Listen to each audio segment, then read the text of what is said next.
Mon nom est Marie-Claude Stébène. Je suis enseignante de théâtre et je coordonne le département théâtre avec mes collègues.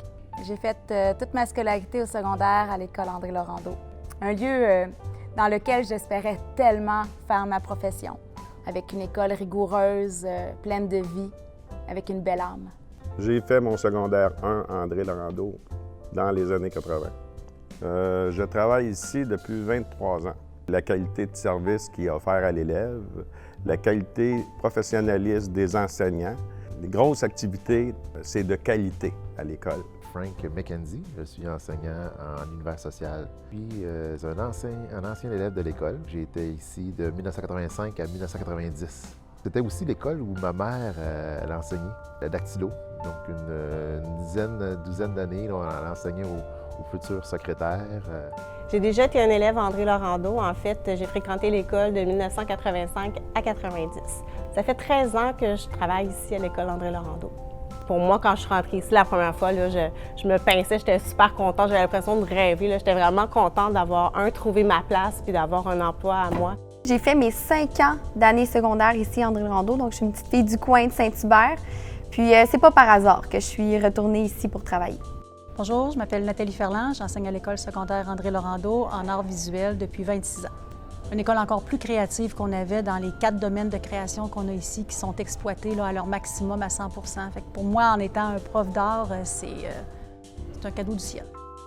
Je suis arrivé ici en 94, donc ça fait déjà 24 ans. Je suis sur ma 25e année. Alors bonjour, je suis Sylvain Caron, je suis le directeur de l'école depuis ma 3e année ici à l'école.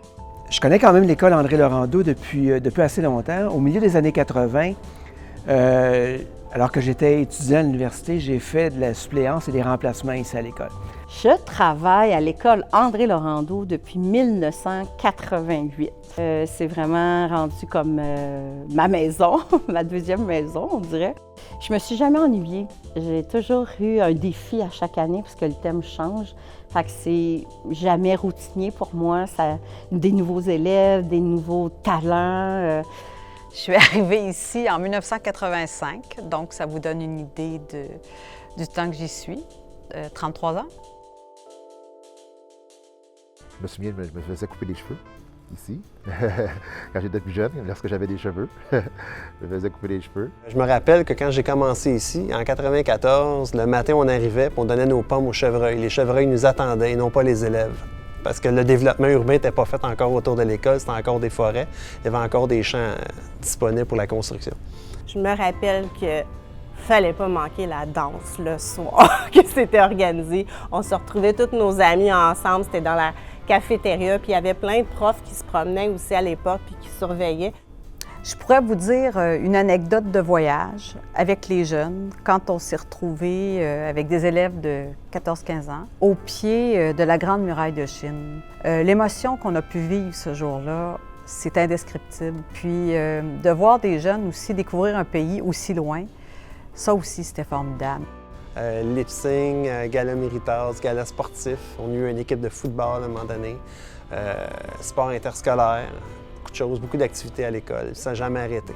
Je me souviens des matchs d'improvisation à la cafétéria annexe, qui s'appelle maintenant le Central. Des bons souvenirs à voir Patrick Huard seulement faire ses farces, et puis on a bien ri. Ouais. Je pense qu'aujourd'hui, l'école répond beaucoup plus aux besoins des élèves, grâce, entre autres, par l'introduction de nos concentrations. L'école a évolué selon les élèves du quartier, donc elle est beaucoup plus multiethnique qu'elle était autrefois.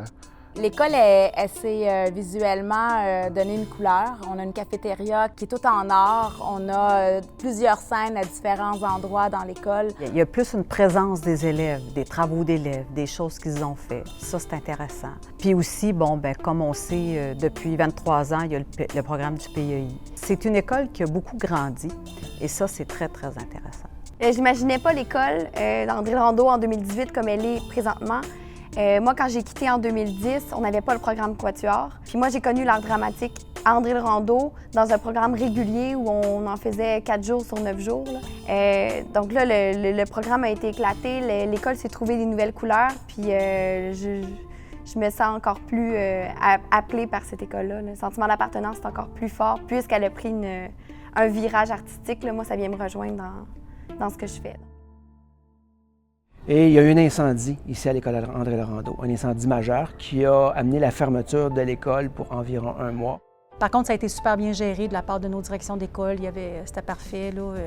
On a réussi à surmonter cet événement-là. Ouais. André Laurando, ma 25e année, moi j'appelle ça ma 2e maison. C'est chez moi. André Laurando, c'est ma maison, c'est mon cœur. Ma 2e maison, en fait. La création. Harmonie. La passion. Mon alma mater, parce que j'ai grandi professionnellement ici. Et je vais quitter avec plaisir, parce que je vais avoir fait le tour du jardin.